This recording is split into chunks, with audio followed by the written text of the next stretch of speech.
अच्छा sir, smog, इसका sir आंखों के ऊपर क्या असरात होते हैं?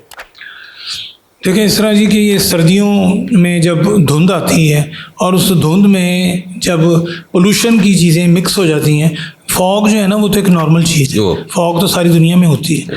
फॉग होना तो एक सर्दियों की अलामत है कि धुंध हो जाना, क्योंकि जो आबी बुखारात हैं वो हवा में मुअल्लक हो जाते हैं, जिसकी वजह से फॉग हो जाती है। उसी फॉग में जब इम्प्योरिटीज़ ऐड हो जाती हैं, पोल्यूशन ऐड हो जाती है, फिर हम उसको स्मॉग कहते हैं। ठीक है। और सर्दियों की अलामत तो, और अनफॉर्चुनेटली लाहौर जो है वो पाकिस्तान में पहले नंबर पे और दुनिया में तीसरे नंबर पे आ गया पोल्यूशन के लिहाज से। तो पोल्यूशन जब उसमें मिक्स होती है तो वो स्मॉग बन जाती है।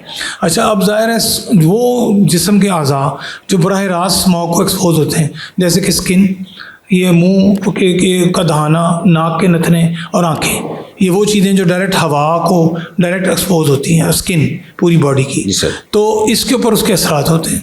आंखें क्योंकि बहुत सेंसिटिव एरिया है, जगह है, नाजुक हैं बहुत, तो इनकी जो झिल्लियाँ हैं इनके ऊपर जब उन केमिकल्स, जिसमें गाड़ियों की एमिशन, जिसमें डस्ट, जिसमें कीड़े मकोड़े और जानवरों का फुजला जो मिक्स हुआ होता है हवा में, ये सब जो कुछ आँखों के साथ टकराता है तो उसकी वजह से आँखें सुर्ख हो जाती हैं, सूज जाती हैं और उनमें जलन होती है। मरीज़ को बार बार खारिश करनी पड़ती है, फिर वो आई स्पेशलिस्ट के पास जाते हैं तो उनका इलाज होता है। ठीक है सर, सर्दियों में ही क्यों?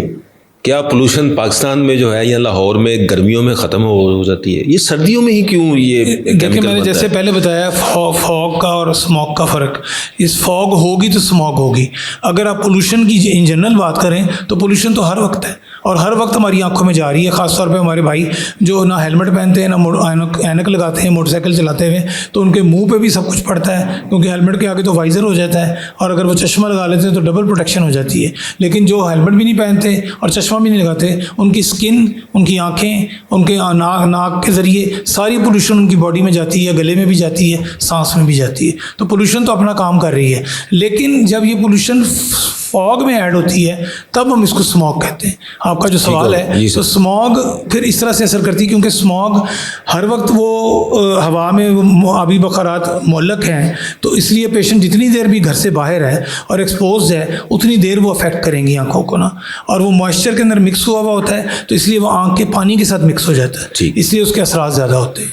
तो सर, इसमें क्या क्या जो है वो आँखों की बीमारियां हो सकती हैं स्मोक की वजह से? जी, एक बीमारी जिसको ब्लेफराइटिस कहते हैं कि जो आँखों के पोटे हैं इनका सूज जाना और इनमें ज़ख़म हो जाना, आँखों की जो बाहर की झिल्लियाँ हैं उनका सूज जाना, कंजेशन हो जानी और उनमें ज़ख़म हो जाने, उसको कंजक्टिवाइटिस कहते हैं। ये सब स्मोक की वजह से होता है। एहतियात इसकी ये है कि सन ग्लासेस यूज़ करें, बाहर से आए तो नलके के पानी से, बर्फ़ के पानी से नहीं, नलके के आम नॉर्मल टेम्परेचर पानी से आँखों को वॉश करें, चेहरे को साफ़ करें, ठीक है, और हाथों को धोएं ताकि जो भी आपके ऊपर केमिकल आपकी बॉडी के साथ लग गए हैं वो उतर जाए। ठीक है ना। तो ये इसकी एहतियाती तदबीर है और कम से कम बाहर निकलें जितना ज़रूरी हो। सर, नमक वाला पानी ज़रूरी है इसमें? क्योंकि हम आमतौर पर ये मिथ है कि आप नमक वाले पानी को जो है वो आंखों के ऊपर मारें, तो क्या इसका कोई इफेक्ट है? ये जो आंसू गैस के शेल चलाए जाते थे ना, अभी भी चलते हैं कभी कभी, तो उसका तोड़ के तौर पे नमक वाला पानी इस्तेमाल होता था।